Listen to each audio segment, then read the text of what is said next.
This is Back Talk by Successful Black Parenting Magazine, the most listened to podcast for parents by parents.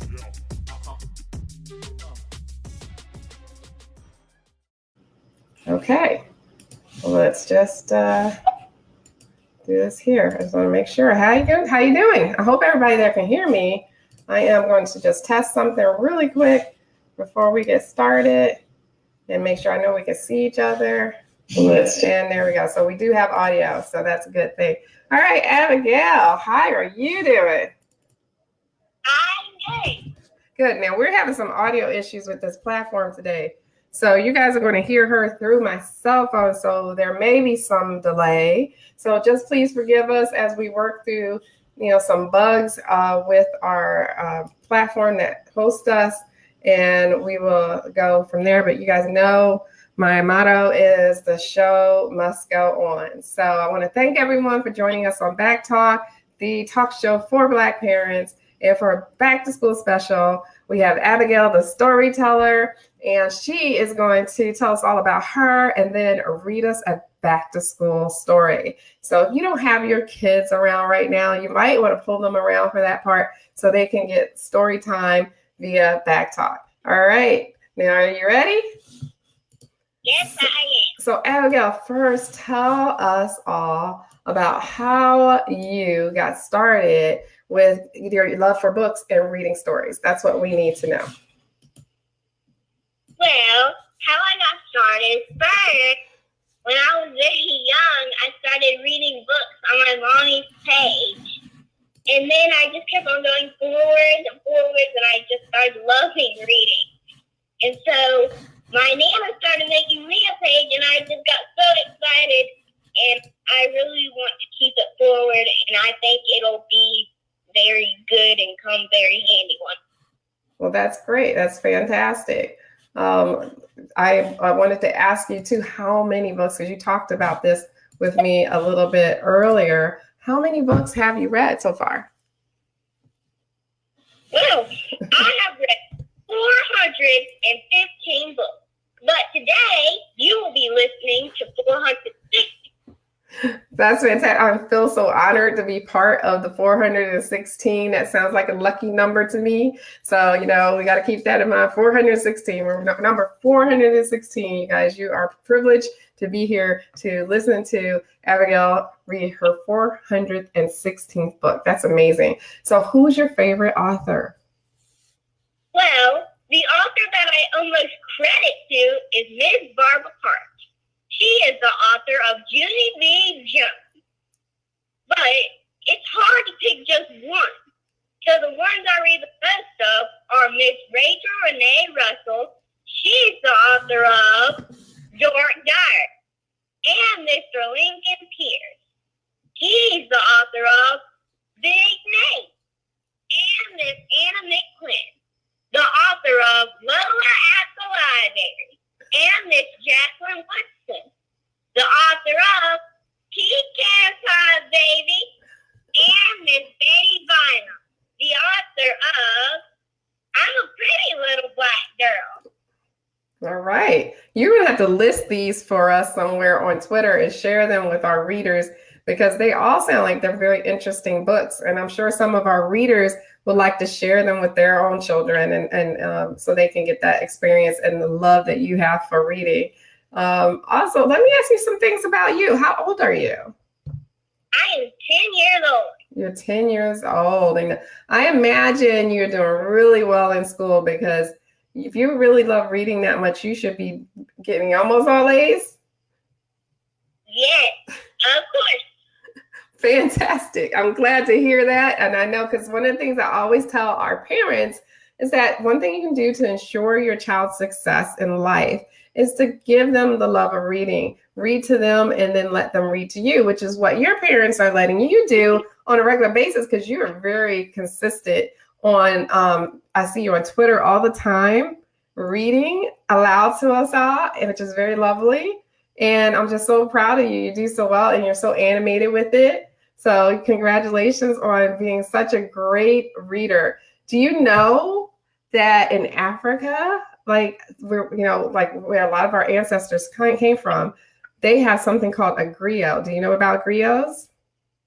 No. Let me tell you about griots because you should look them up. They were the storytellers, and they only told stories by word of mouth. They didn't have any books. They would share stories over generation and generation, and then the next person would be groomed like an apprentice to be the next griot, and they would tell the history of the whole tribe, and they were so good at it. They still have some griots around. They're really sing-songy type of stories that just pull you in. They're the best storytellers out there. So you kind of remind me of a little griot. It's spelled Griot. And they would be the ones that would tell all the stories all the time, whether they were fictitious or they were nonfiction, real stories. They were the ones that kept the stories, and that's how you knew about the history of the tribe from them. So you are a little griot is what you remind me of. Let me know, what's your favorite color? Well, that's easy. Pink, because it means sweet, nice, playful, cute, and charming. All right. It's associated with bubblegum. Bubblegum. Pink, the color of universal love of yourself and of others. Pink, yes, that's me. And I told you this earlier, but I'm going to tell our audience that they've seen me. So if they've been watching, if you saw me about a month ago, I actually had pink hair mixed in with my silver because I really like pink too. And I have a granddaughter who I absolutely adore, who's 4, and she loves pink as well. So I kind of did it for her. But yes, pink hair, I will totally do again. I actually miss it. So I love pink myself. So let me ask you, what's your favorite food? Getting off topic of reading a little bit. There's so many delicious foods, but my favorite food is pizza. Okay. All right. So let me ask you, if we talked about your favorite author and your favorite, kind of what your favorite books are, would you ever write your own book, or have you been an author yet? Yes, I actually have tried writing my own book. And how'd that work out for you? It worked out good. Good. It was called The Unicorn on the Cloud. Oh, okay. Can you tell me a little bit about it? What's the story about? Well, it's about a unicorn with her friends, Unidog, Unicat, and Unihorse. But one day, all the rainbow magic disappeared. But the rainbow unicorn had a good idea. She said we can put our horse together, and then we can make magic and appear a rainbow. And then they had a good day. Fantastic. All right, let me ask you about the story you're going to tell us about today. Do you have the book right there? Yes, I do. Can you show us the cover? Oh, The Night Before Kindergarten. Okay, so what we're going to do right now is we're going to let Abigail just inspire us with her reading. And is it about the first day of kindergarten? Or night before kindergarten?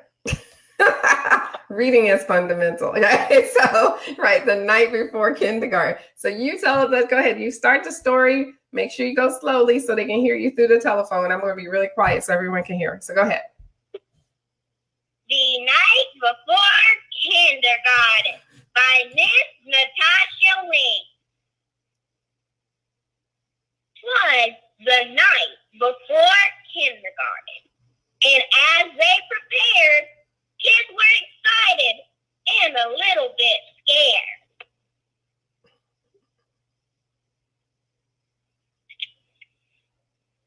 They tossed and they turned about in their beds, while visions of school supplies danced in their heads.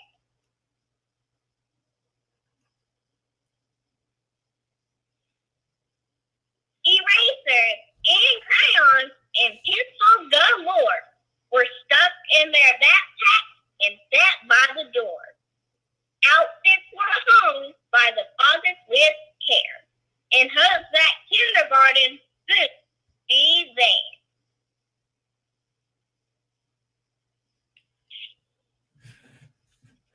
In the morning, it came. School starts today.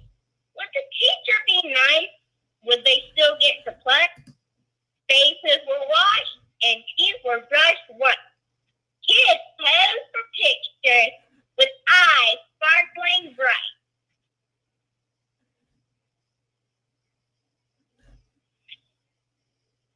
Parents packed snacks and kids hopped in cars as if they were boarding a spaceship to Mars.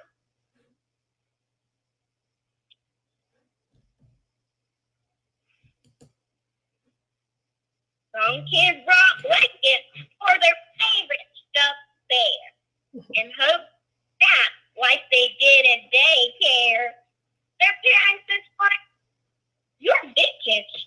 Wow. Let us hold your bears and blankets down."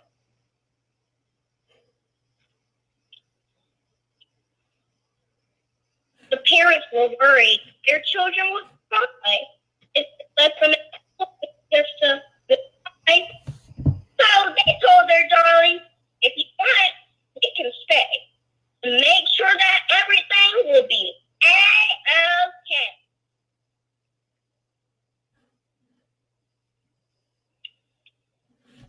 The teacher they greeted, each one with a smile, and invited the students to stay for a while.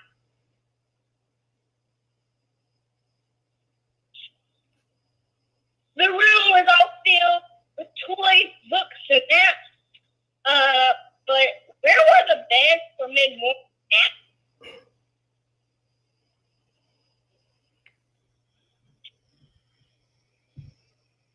They colored and painted and played science class, then tumbled and skipped and stood on their heads.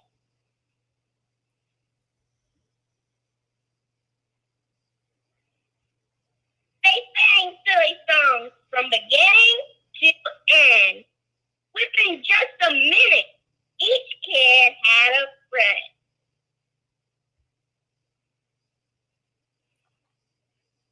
The children were happy.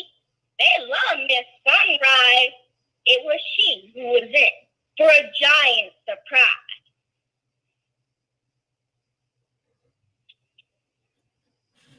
When what to her wonderful eyes should appear, but sad moms and dads who were holding back tears. Their noses so sniffly, their eyes red quick. This was the saddest goodbye Miss Sunrise had seen yet.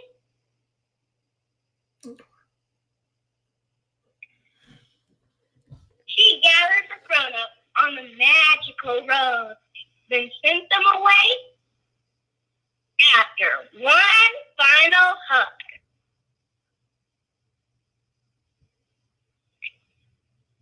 The children all waved at the door of the school. "Don't cry, Mom and Dad. Kindergarten is cool." That was beautiful. Is that the end? Yes, it is. Okay. It's the end. The end. That's correct. Now, I got to tell everybody, we accidentally had your mom's name up there, Mary Lennon, before, because, of course, it's her Facebook account. So, which is how this is connected. But I'm going to put up, even though it's early in the show, your Twitter handle, which also has like your mom's name in it and stuff like that. So it's a little complex. So I'm going to leave it up there for a few minutes so that people can actually know how to contact you.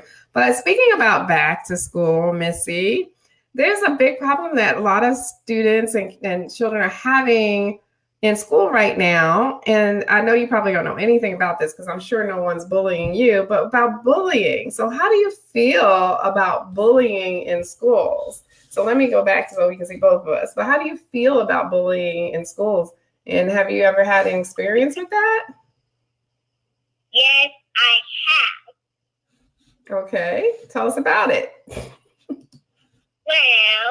at school one day I was getting bullied with two girls. Oh, no. And what I tried is to back them down, but since they didn't stop, I had to go tell a teacher. Okay, so you told the teacher, and then what happened? Now, what happened is the teacher talked to them, and then they were being respectful much more. Much more respectful after that. That's good. Let me ask you then, what is your advice for dealing with bullies in schools? Well, dealing with bullies at school, when dealing with bullies, you may feel like there's nothing you can do about it. Like, you may feel you're stuck. What you can try is to ignore them. But if it doesn't work, tell a teacher or an adult. But please also tell your parents, because it doesn't matter what kind of hair you have. It doesn't matter what color your eyes are. It doesn't matter how you walk. It doesn't matter how you talk. It doesn't matter what you wear or where you live, because no one deserves or asks to be bullied.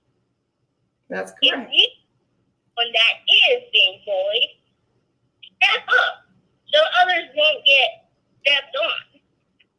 Because we all have the right to learn, study, live, play, love, and laugh in a world free from bullying, racism, and discrimination. You are fantastic. I just love you. All right. So with that being said, and you said it shouldn't matter what people wear, I have to comment on your shirt today. Tell me about your shirt. What does it say? Tell everybody. We can read it, but I want you to tell everybody. I'd rather be reading. That's correct. And I'm sure that is a true sentiment. So you really love reading. You'd rather be reading. I love that you are this advocate for literacy, and you are a fantastic poster girl, spokesperson. I think you're gonna start at something, and I can't wait to see you on bigger shows like Ellen and all of those. And maybe I can get tickets that day you get there, because I would love to see you on there myself. But let me ask you, what are your short-term goals for school? Because I know you have a lot of plans and things going on. My short-term goal is I won't any other task in the evening before I study at least 2 hours every day. Wow, you do that every day? Every day. Fantastic. So let me ask you a little bit about, because you seem to be very, very in tune to the world. So if you could say anything to our president, I don't know if I'm going to be stepping in something here, but to our president, what would you say? Well, I would say, Mr. President, what are you doing to make America great for all people? Because the Declaration of Independence states, we hold these truths to be self-evident, that all men are created equal, that they are endowed by their Creator with certain unalienable rights, and among these are life, liberty, and the pursuit of happiness. I think everyone deserves the right to be happy. I think you're right about that. And, I hope he also put some initiatives in to help with literacy. And that way, you can keep promoting your platform and have some support behind you. Let me ask you, do you know what your next book is going to be that you read? It's going to be My Many-Colored Day. Wow. Okay. That's fantastic. So I can't wait to see you on Twitter. Let me put up where you can be reached, and you can tell us all about your other places where people can reach you. So tell us about your social media links and how people can find you and listen to your wonderful stories. You can find me on Facebook, Twitter, YouTube, and Instagram. And do you have a certain handle or name on there, or all of them the same as that's on the screen? It just says Abigail the Storyteller on each one. Okay, and we can find you that way. Yes, you can. Fantastic. Well, Abigail, I want to thank you for coming on Back Talk, the talk show for Black parents. I think you've been a wonderful guest. You're welcome, and thank you. Okay, so hang in there, because if everybody's watching, make sure you follow us. You see Abigail's link there. You can follow us as well on Twitter. We are here. So you can find us on at Black Parenting One on Twitter, on Instagram, on Facebook. We're there. So look for us. You can also go to our website And you can find all kinds of articles there as well, which we promote on social media. But I just want to tell everyone, thank you for listening. And even if you're watching a replay, until next time, we will see you soon. All righty. Bye-bye, everybody.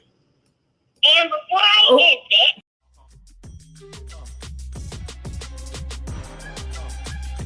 Thanks for tuning in to Back Talk by Successful Black Parenting Magazine. We'll see you soon.